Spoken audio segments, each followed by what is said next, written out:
E aí, pessoal? Hoje é o primeiro dia oficial da campanha eleitoral, né, de 2018.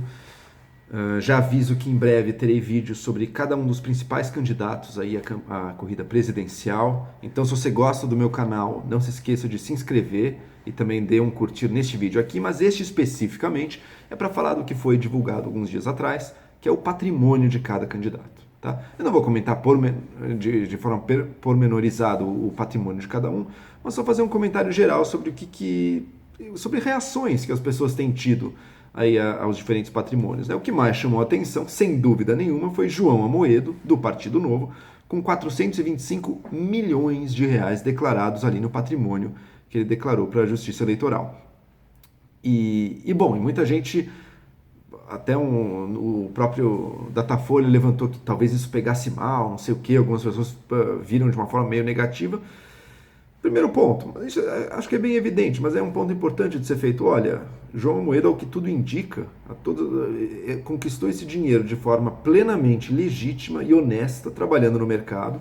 Sim, o mercado financeiro, os bancos proporcionam para quem é bem sucedido neles alta remuneração, mas ao mesmo tempo é um mercado muito competitivo. Aquilo que tem muito dinheiro certamente chama muita gente, não é todo mundo que consegue se dar bem nele, pelo contrário, muita gente acaba não sendo bem sucedida nele. João Amoedo conseguiu sim ser bem sucedido e declara sem vergonha nenhuma, sem culpa nenhuma, esse dinheiro, esse patrimônio que ele conseguiu juntar aí na carreira dele. Não é alguém que partiu, nossa, da favela, pobre, super pobre, mas também não é alguém que partiu de cima, não, partiu de um meio social de classe média, portanto, tem sim muito que se orgulhar de tudo que ele conquistou pelo seu trabalho e pelas oportunidades que ele foi capaz de auferir. Né? Nem todo mundo é capaz de auferir as oportunidades que tem acesso aí. E nesse sentido, portanto, eu acho que, na verdade, primeiro, não tem nada de moralmente ruim ele ter esse patrimônio, pelo contrário. Segundo ponto, será que isso é bom ou ruim politicamente para ele? E muita gente tem tratado isso como ruim, mas eu, no fundo, acho que não é ruim. Eu acho que o brasileiro admira, se bem utilizado, o brasileiro admira a pessoa bem-sucedida. Tá? Existem dois processos aí, né? Tem um pouco aquela invejinha, e a gente, em geral, foca mais nela, que o brasileiro seria alguém que não gosta de ver gente superior a ele ou se dando melhor do que ele. Isso é especialmente verdade, eu penso, nas pessoas próximas. Se é o vizinho do cara, daí realmente ele não gosta que o vizinho se dê muito melhor que ele. Agora, em pessoas distantes que são muito bem-sucedidas e sabem viver a vida, eu acho que no fundo o brasileiro admira. Lembrando, por exemplo, da campanha do Collor. Né? Lembram que o Collor aparecia andando de jet ski. E isso pegou super bem para ele na época. Hoje em dia o jet ski já não é mais o marcador de status aí, talvez, para grande parte da população. Mas não é ruim a pessoa ser bem-sucedida, como o João Amoedo é, e saber mostrar isso, saber mostrar que ele sabe viver, ou que tem uma vida que a grande parte das pessoas almejaria e gostaria de ter. Né? E no fundo, as pessoas que acham que tem algum problema moral com isso, talvez reflitam mais aí, talvez um ressentimento grande. No fundo, uma tristeza com o fato de que não são elas que têm aquele patrimônio. Mas enfim, isso é da natureza humana também. Agora, outro ponto que eu queria levantar, e que mesmo eu já pensei no passado, é o seguinte: a gente vê essas declarações de patrimônio, e para a maioria dos candidatos, o patrimônio é muito inferior ao que a gente sabe que na prática eles têm. Né? Nenhum desses, grande parte da classe política, ou quase toda a classe política, é de pessoas ricas, sim. Pessoas que sim têm um patrimônio de alguns milhões de reais, pessoas ricas. Agora a gente vê essas declarações aí com 1 milhão de reais, ou 1 milhão e pouco para Alckmin, para Ciro Gomes, e fica aquela dúvida, 2 milhões para o Bolsonaro, né? Fica aquela dúvida, pô, mas a princípio eles têm mais que isso, eles têm bons apartamentos, tem alguma coisa acontecendo aí, né?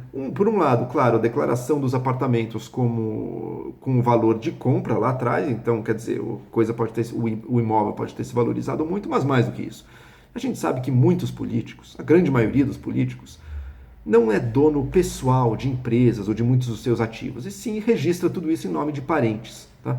E fica aquela sensação, né? Pô, então tem uma coisa desonesta aí, que a política é inteira feita de corruptos, ladrões que botam o patrimônio no nome de parentes. Então, essa declaração mais baixa do que a gente esperaria, Guilherme Boulos, né, tem dezenas de milhares de reais, só, peraí, isso não tá certo. Obviamente, ele é alguém que vem da elite de São Paulo, tá? Para quem não sabe, o Guilherme Boulos não é não é um sem-teto. O pai dele é médico, mora muito bem, inclusive, para quem é de São Paulo, talvez saiba disso já, ele tem uma origem rica.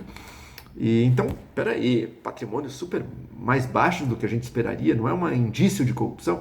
E eu concluí que não, tá? Porque hoje em dia, o que acontece é que quem é da política sabe, que ainda mais hoje em dia, que está sujeito sim a ser indiciado, a ser investigado, e que se isso acontecer, a pessoa vai ter tudo que ela possui imediatamente congelado, né? Mesmo se ela for inocente. Hoje em dia, ser indiciado ou ser investigado já é já traz consequências drásticas para a vida da pessoa, inclusive congelamento de todos os seus ativos. Portanto, é muito natural que, como uma medida de segurança pessoal, o político já viva uma vida no qual ele não é o dono registrado de grande parte do patrimônio do qual ele depende para sobreviver, tá?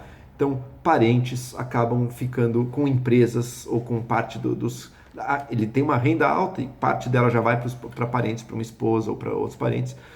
E isso é feito num espírito de se proteger, porque caso ele seja indiciado, caso ele seja suspeito de alguma coisa, ele não vai perder o acesso a todo o patrimônio que ele possui, tá?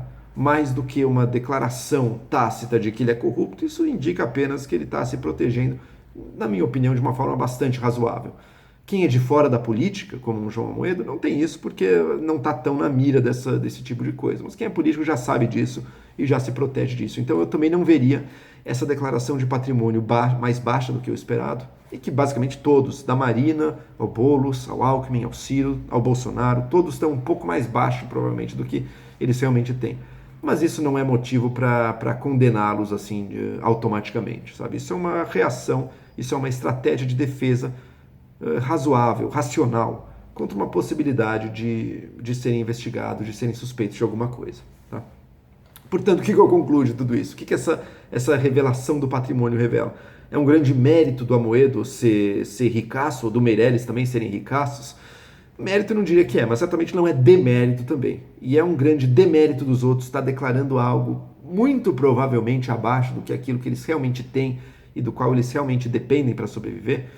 Também não acho que seja demérito. Portanto, no fundo, esse vídeo é apenas para contestar um pouco discursos de ambos os lados, discursos sensacionalistas de dizer esse cara é um ricaço, ele não pensa no povo, ou ele certamente é corrupto por ser ricaço. Falso, totalmente falso. Ou então o contrário, esse cara certamente é corrupto por declarar uma coisa meio baixa. Também é falso. Então, no fundo, essa é a única mensagem do vídeo. O que a gente conclui dessas declarações de patrimônio para a justiça eleitoral feitas pelos candidatos? O que a gente pode tirar delas? Absolutamente nada.